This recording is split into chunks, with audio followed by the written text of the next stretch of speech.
Welcome to rhythm of learning. ഇന്നത്തെ ക്ലാസ്സിൽ നമ്മൾ പഠിക്കാൻ പോകുന്നത് സ്വതന്ത്ര ഇന്ത്യയിൽ നടന്നിട്ടുള്ള പ്രധാനപ്പെട്ട കുറച്ച് യുദ്ധങ്ങളെ കുറിച്ചാണ്. ഇത് നമ്മുടെ ലാസ്റ്റ് ഗ്രേഡിനെ പ്രധാനമായിട്ടും പറഞ്ഞിട്ടുണ്ട്. നമുക്കത് ഈ ഭാഗം നമുക്ക് പഠിക്കാനുണ്ട്. അപ്പൊ ഇന്ത്യയിൽ നടന്നിട്ടുള്ള 5 യുദ്ധങ്ങളെ കുറിച്ച് നമുക്ക് പഠിക്കണം കേട്ടോ. ആദ്യം നടന്ന യുദ്ധം 1947 യുദ്ധമാണ്. ഫസ്റ്റ് നടന്നത് എന്നാണ്? 1947 യുദ്ധമാണ് ഒന്നാമത് നടന്നത്. ആരൊക്കെ തമ്മിലായിരുന്നു? ഇന്ത്യയും പാകിസ്ഥാനും തമ്മിലാണ് യുദ്ധം നടന്നത്. ആരൊക്കെ തമ്മിലാണ്? ഇന്ത്യയും പാകിസ്ഥാനും തമ്മിൽ 1947 ആദ്യത്തെ യുദ്ധം നടക്കുകയാണ്. ഈ യുദ്ധത്തിന്റെ കാരണം എന്താണെന്ന് ചോദിച്ചാൽ, കാശ്മീർ നിയന്ത്രണത്തിലാക്കാൻ വേണ്ടി ഇന്ത്യയും പാകിസ്ഥാനും തമ്മിൽ നടന്ന യുദ്ധം. എന്താണ്? കാശ്മീരിന്റെ നിയന്ത്രണത്തിന് വേണ്ടിയിട്ട് നടന്ന യുദ്ധം. അതാണ് യുദ്ധത്തിന്റെ കാരണം. കാരണം എന്താണെന്ന് ചോദിച്ചിട്ടുണ്ടെങ്കിൽ, കാശ്മീർ നിയന്ത്രണത്തിന് വേണ്ടി നടന്ന യുദ്ധമാണ് എന്ന് നമുക്ക് പറയാം. ഇനി ഈ സമയത്ത് ആരായിരുന്നു പ്രധാനമന്ത്രി എന്ന് ചോദിച്ചാൽ നമ്മൾ പറയും ജവഹർലാൽ നെഹ്റു ആയിരുന്നു പ്രധാനമന്ത്രി. ഈ സമയത്ത് നമ്മുടെ പ്രധാനമന്ത്രി ആരാണ്? ജവഹർലാൽ നെഹ്റു ആണ്. ഈ സമയത്ത് ആരാണ് നമ്മുടെ കേന്ദ്ര പ്രതിരോധ മന്ത്രി എന്ന് നമ്മൾ പഠിച്ചു വെക്കണം. പ്രതിരോധ മന്ത്രി ബൽദേവ് സിംഗ് ആണ്. ആരാണ്? ബൽദേവ് സിംഗ് ആണ് കേന്ദ്ര പ്രതിരോധ മന്ത്രി എന്നും മനസ്സിലാക്കി വെക്കുക. ക്ലിയർ ആയോ? ഇനി അടുത്തത്, ഈ യുദ്ധം അവസാനിച്ചത് എങ്ങനെയാണ്? 1949 ഐക്യരാഷ്ട്ര സംഘടനയുടെ മധ്യസ്ഥതയിൽ ഒരു യുദ്ധ വിരാമ സന്ധി എന്തുണ്ടായി? രണ്ട് രാജ്യങ്ങളും കൂടി ഒപ്പുവെച്ചു. ആരൊക്കെ തമ്മില്? ഇന്ത്യയും പാകിസ്ഥാനും കൂടെ. അങ്ങനെയാണ് ഈ യുദ്ധം അവസാനിച്ചത്. അങ്ങനെ ഇതിന് ശേഷമാണ് LOC, ലൈൻ ഓഫ് കൺട്രോൾ എന്ന് പറഞ്ഞാൽ എന്താ അർത്ഥം? ഇന്ത്യൻ നിയന്ത്രണ രേഖ എന്നൊക്കെ പറയും നമ്മൾ. ലൈൻ ഓഫ് കൺട്രോൾ അഥവാ ഇന്ത്യൻ നിയന്ത്രണ രേഖ. ഈ നിയന്ത്രണ രേഖയൊക്കെ ഫോം ചെയ്തത് എന്തിനു ശേഷമാണ്? 1947 ഈ ആദ്യത്തെ ഇന്ത്യ പാകിസ്ഥാൻ വാറ് കാരണമാണ്. അപ്പൊ ഒന്നാമത്തെ യുദ്ധം മനസ്സിലായോ എല്ലാവർക്കും? 1947 ഇന്ത്യയും പാകിസ്ഥാനും തമ്മിൽ ആദ്യത്തെ യുദ്ധം നടക്കണേന്ന് മനസ്സിലാക്കുക. എന്തിനു വേണ്ടിയിട്ടായിരുന്നു? കാശ്മീര് നിയന്ത്രണത്തിൽ കൊണ്ടുവരുന്ന ഇന്ത്യയും പാകിസ്ഥാനും ആഗ്രഹിച്ചു. അങ്ങനെ രണ്ടു കൂട്ടരും കൂടെ നടന്ന യുദ്ധമാണ്. കാശ്മീർ നിയന്ത്രണത്തിലാക്കാൻ വേണ്ടിയിട്ട് വന്നിട്ടുള്ള യുദ്ധമാണ്. ഏതെന്ന്? പാകിസ്ഥാനാണ് അതിന് മുൻകൈ എടുത്തത്. കാരണം ആ ഭാഗത്ത് കാശ്മീരിൽ കൂടുതലും ഉണ്ടായിരുന്നത് ആരായിരുന്നു? മുസ്ലിം വിഭാഗത്തിലുള്ള ആൾക്കാരായിരുന്നു അവിടെ ഉണ്ടായിരുന്നത്. അപ്പൊ അത് മുസ്ലിം പ്രദേശമാക്കണമെന്ന് പാകിസ്ഥാൻ ആഗ്രഹിച്ചു. അങ്ങനെ പാകിസ്ഥാൻ യുദ്ധത്തിന് മുൻകൈ എടുത്തുകൊണ്ട് വന്നു. പക്ഷെ നമ്മുടെ അവിടെ ഉണ്ടായിരുന്നത് അപ്പൊ രാജ ഹരിസിംഗ് ആയിരുന്നു. അദ്ദേഹത്തിന്റെ നിയന്ത്രണത്തിലായിരുന്നു ആ പ്രദേശം.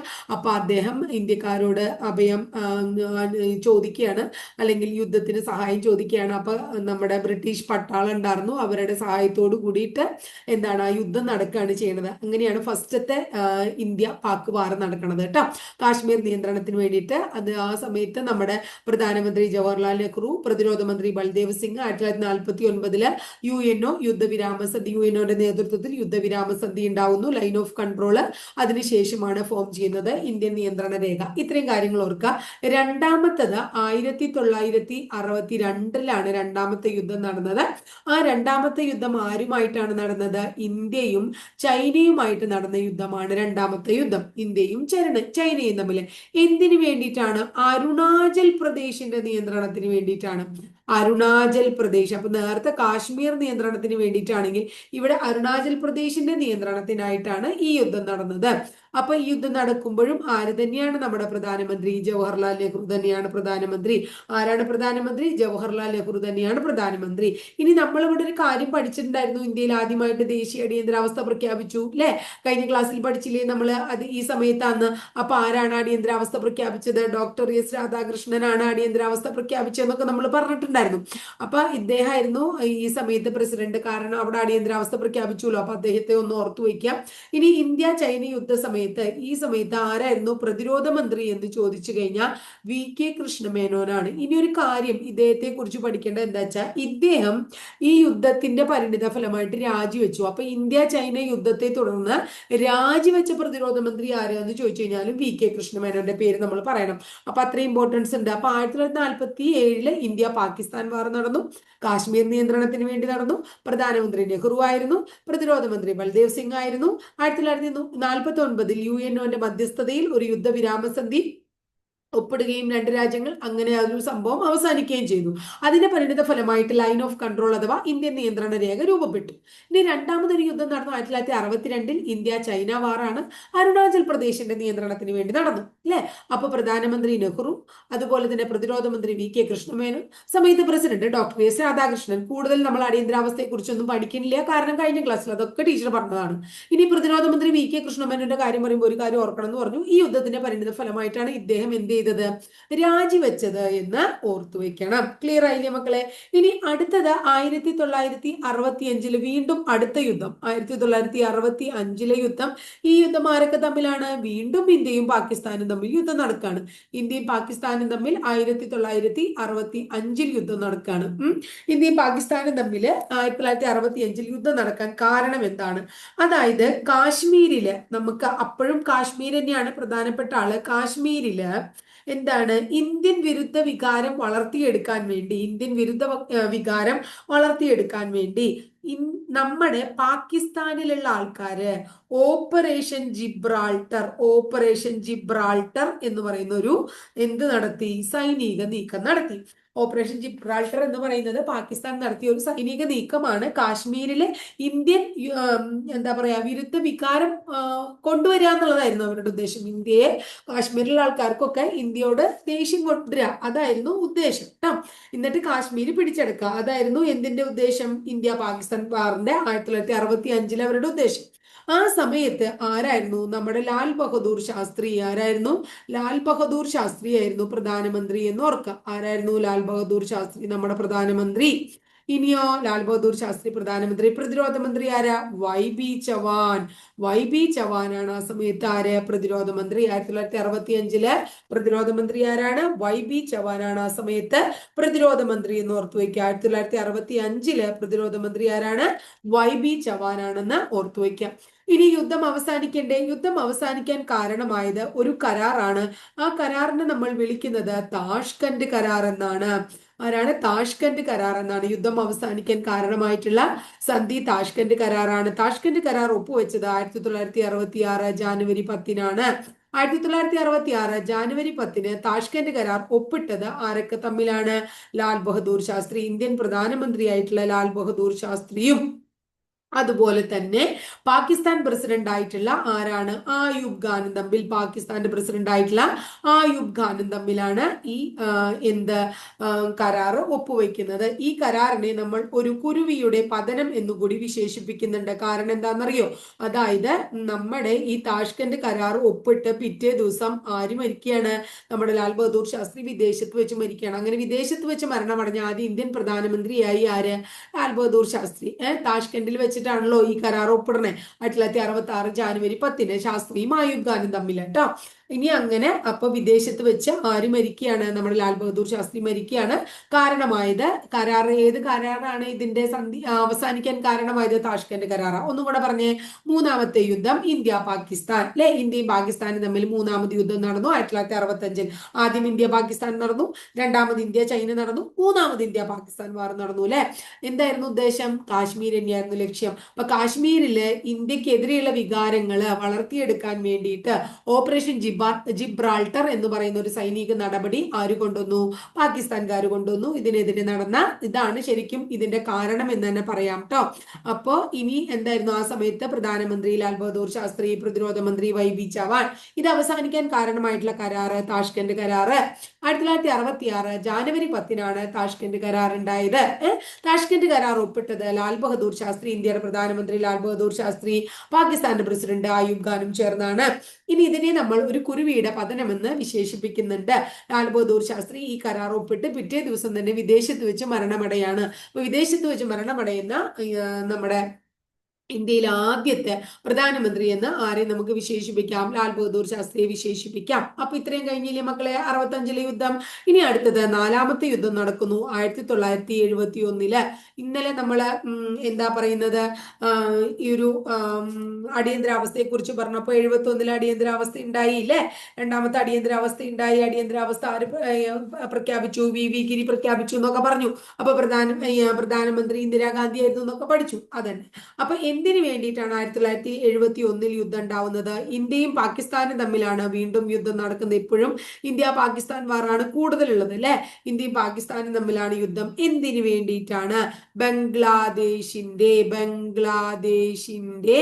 എന്തിനു വേണ്ടി? വിമോചനത്തിന് വേണ്ടി. ബംഗ്ലാദേശിന്റെ വിമോചനത്തിന് വേണ്ടി ആണ് എന്ത് നടക്കുന്നത്? 1971 ഈ യുദ്ധം നടക്കുന്നത്. യുദ്ധം നടക്കുമ്പോൾ ആരായിരുന്നു പ്രധാനമന്ത്രി? ഇന്ദിരാഗാന്ധി ആയിരുന്നു പ്രധാനമന്ത്രി. ആരായിരുന്നു പ്രധാനമന്ത്രി? ഇന്ദിരാഗാന്ധി. ആരായിരുന്നു പ്രതിരോധ മന്ത്രി? ജഗ്ജീവൻ റാം. ആരായിരുന്നു പ്രതിരോധ മന്ത്രി? ജഗ്ജീവൻ റാം ആയിരുന്നു പ്രതിരോധ മന്ത്രി. ഇനി അങ്ങനെ ഇതിന്റെ പരിണിത ഫലമായി 1972 ആര് രൂപം കൊള്ളുന്നു? ബംഗ്ലാദേശ് എന്ന് പറയുന്ന പുതിയ രാജ്യം രൂപം കൊള്ളുന്നു അല്ലെ.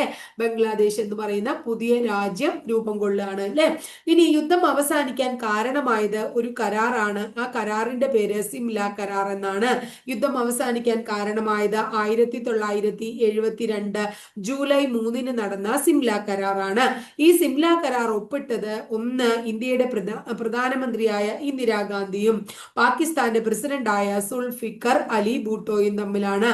സുൾഫിക്കർ അലി ഭൂട്ടോ ഇവർ രണ്ടും തമ്മിലാണ് എന്ത് നമ്മുടെ സിംല കരാർ ഒപ്പുവെച്ചത്. പാകിസ്ഥാൻ പ്രസിഡന്റ് സുൾഫിക്കർ അലി ഭൂട്ടോ, ഇന്ത്യൻ പ്രധാനമന്ത്രി ഇന്ദിരാഗാന്ധി. അപ്പൊ 1971 ഇന്ത്യയും പാകിസ്ഥാനും തമ്മിൽ വീണ്ടും ഒരു യുദ്ധം നടന്നു. എന്തിനു വേണ്ടിയിട്ട് തന്നെ? അതായത് പുതിയ ബംഗ്ലാദേശിന്റെ രൂപീകരണത്തിന് വേണ്ടിയിട്ടാണ് ഈ യുദ്ധം. ബംഗ്ലാദേശിന്റെ വിമോചനമാണ് ഇതിന്റെ പ്രധാനപ്പെട്ട കാരണം. ഇന്ത്യയും പാകിസ്ഥാനും ബംഗ്ലാദേശിന്റെ വിമോചനത്തിനായി വേണ്ടി നടത്തിയ യുദ്ധമാണ് 1971 യുദ്ധം. ഈ യുദ്ധം നടക്കുമ്പോൾ പ്രധാനമന്ത്രി ഇന്ദിരാഗാന്ധി, അതുപോലെ തന്നെ പ്രതിരോധ മന്ത്രി ജഗ്ജീവൻ റാം. യുദ്ധത്തിന്റെ പരിണിത ഫലമായി 1972 ബംഗ്ലാദേശ് എന്ന് പറയുന്ന പുതിയ രാജ്യം രൂപം കൊള്ളുന്നു. ബർത്ത് ഓഫ് എ ചൈൽഡ്, അതായത് ഒരു കുട്ടി ജനിക്കുന്നു എന്നുള്ളതാണ് എന്ത് ശരിക്കും ഈ ഒരു ഇതിനെ വിളിക്കുന്നത്. ഈ യുദ്ധത്തിന്റെ പരിണിത ഫലമായിട്ടുണ്ടാകുന്ന സന്ധിക്കുമൊക്കെ വിശേഷിപ്പിക്കുന്നത് അങ്ങനെയാണ്. അങ്ങനെ സിംല കരാർ രൂപം കൊള്ളുന്നു. 1972 ജൂലൈ 3 സിംല കരാർ ഒപ്പിടുന്നു ഇന്ദിരാഗാന്ധിയും സുൾഫിക്കർ അലി ഭൂട്ടോയും തമ്മിൽ. ക്ലിയർ ആയില്ലേ? ഇനി ഒരു യുദ്ധത്തെ കുറിച്ചും കൂടെ നമുക്ക് പഠിക്കണം. 1999 യുദ്ധമാണ്. 99 യുദ്ധത്തെ നമ്മൾ കാർഗിൽ യുദ്ധം എന്ന് വിളിക്കുന്നു. 99 യുദ്ധം കാർഗിൽ യുദ്ധം. കാരണം എന്താണ്? ലൈൻ ഓഫ് കൺട്രോൾ നമുക്കറിയാം. ഇന്ത്യൻ നിയന്ത്രണ രേഖ. ആ ഇന്ത്യൻ നിയന്ത്രണ രേഖ ലംഘിച്ചുകൊണ്ട് പാകിസ്ഥാൻ ഇന്ത്യയിലേക്ക് നുഴഞ്ഞു കയറുകയാണ്. ലൈൻ ഓഫ് കൺട്രോൾ ലംഘിച്ചുകൊണ്ട് ഇന്ത്യയിലേക്ക് നുഴഞ്ഞു കയറി. അങ്ങനെ ഇന്ത്യയും പാകിസ്ഥാനും തമ്മിൽ എന്തുണ്ടാവാൻ കാരണമായി? യുദ്ധം ഉണ്ടാവാൻ കാരണമായി.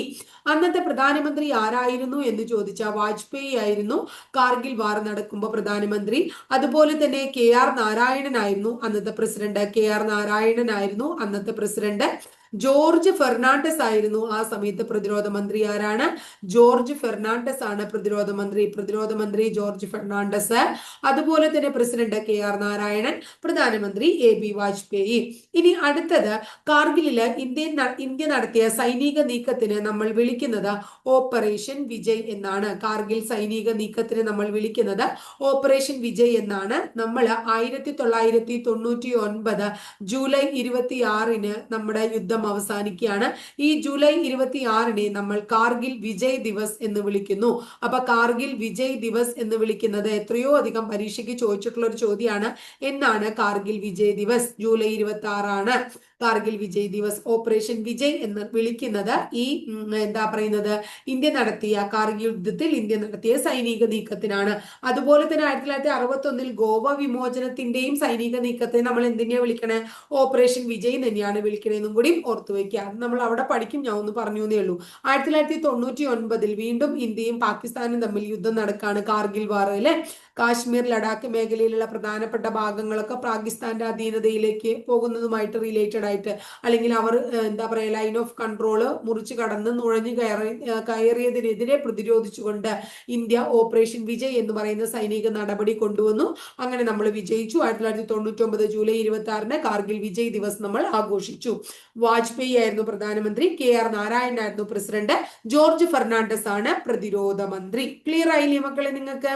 അപ്പൊ ഇത്രയേ ഉള്ളൂ. അപ്പൊ നമ്മൾ കുറേയധികം, അതായത് ഇന്ത്യ സ്വാതന്ത്ര്യം കഴിഞ്ഞതിന് ശേഷം ഇന്ത്യ നേരിട്ട വെല്ലുവിളികളായിട്ടുള്ള നാട്ടുരാജ്യങ്ങളുടെ ഏകീകരണം, സംസ്ഥാന പുനഃസംഘടന, സ്വതന്ത്ര ഇന്ത്യയിലെ ആദ്യത്തെ തെരഞ്ഞെടുപ്പ്, ഇന്ത്യയിലെ അടിയന്തരാവസ്ഥ, സ്വതന്ത്ര ഇന്ത്യയിലെ പ്രധാനപ്പെട്ട യുദ്ധങ്ങൾ, ഇതൊക്കെയാണ് നമ്മൾ നേരിട്ട പ്രധാനപ്പെട്ട പ്രശ്നങ്ങൾ. അപ്പൊ സ്വാതന്ത്ര്യാനന്തരം ഇന്ത്യ നേരിട്ട പ്രധാനപ്പെട്ട പ്രശ്നങ്ങൾ എന്ന് പറയുന്ന ടോപ്പിക്ക് നമ്മുടെ ഇവിടെ തീർന്നു കേട്ടോ.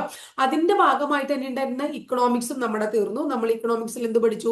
പഞ്ചവത്സര പദ്ധതികളും പ്ലാനിംഗ് കമ്മീഷനും അതുപോലെ തന്നെ നീതി ആയോഗും നാഷണൽ ഡെവലപ്മെന്റ് കൗൺസിലും പഠിച്ചു. അപ്പൊ ആ ഭാഗങ്ങൾ നമ്മുടെ തീർന്നു. ഇനി നമുക്ക് കുറച്ച് എന്താ പറയാ, അതിനുശേഷം ഇന്ത്യ കൈവരിച്ച കുറച്ച് പുരോഗതികൾ നമുക്ക് പഠിക്കണം. അതായത് ഇപ്പൊ നമ്മൾ എന്താ പറയാ, നമ്മുടെ കുറച്ച് ഉപഗ്രഹങ്ങളെ കുറിച്ചും അതിൽ പുരോഗതി, ധവളവിപ്ലവവും ഹരിത വിപ്ലവവും നമ്മൾ പഠിച്ചു. പിന്നെ അതുപോലെ വ്യാവസായിക മേഖലയിലുള്ള കുറച്ച് പുരോഗതികളും അങ്ങനത്തെ കുറച്ച് ഭാഗങ്ങളും കൂടി ബാക്കിയുണ്ട്. അപ്പൊ ഇനി അടുത്ത ദിവസങ്ങളിൽ SCERT പുസ്തകങ്ങൾ ഏതൊക്കെയാ പഠിക്കേണ്ടത് നമുക്ക് ടോപ്പിക്ക് കവർ ചെയ്തിട്ടുള്ള പറയുമ്പോൾ നമ്മൾ ഏതൊക്കെ ഭാഗങ്ങൾ പഠിച്ചു തീർന്നു എന്നും ടീച്ചർ പറയാം കേട്ടോ. അതിനൊപ്പം തന്നെ അപ്പൊ ഇത്രയേ ഉള്ളൂ ഇന്നത്തെ ക്ലാസ്സിൽ. ക്ലാസ് ഇഷ്ടപ്പെട്ടു എന്ന് ഒന്ന് ലൈക്ക് ചെയ്യുക, ഇഷ്ടപ്പെട്ട ക്ലാസ്സുകൾ കൂട്ടുകാരിലേക്ക് ഷെയർ ചെയ്യുക. ആദ്യമായിട്ട് ചാനൽ കാണുന്നവർ ചാനൽ ഒന്ന് സബ്സ്ക്രൈബ് ചെയ്യാം കേട്ടോ. അതോടൊപ്പം ആ ബെല്ലൈക്കൺ കൂടി ഒന്ന് എനേബിൾ ചെയ്താൽ ടീച്ചർ ഓരോ ദിവസം അപ്ലോഡ് ചെയ്യുന്ന വീഡിയോസ് കൃത്യമായിട്ട് നിങ്ങൾക്ക് നോട്ടിഫിക്കേഷൻ ആയിട്ട് ലഭിക്കുകയും ചെയ്യും. അപ്പൊ അടുത്ത ദിവസം മറ്റൊരു ടോപ്പിക്കുമായി നമുക്ക് വീണ്ടും കാണാം കേട്ടോ.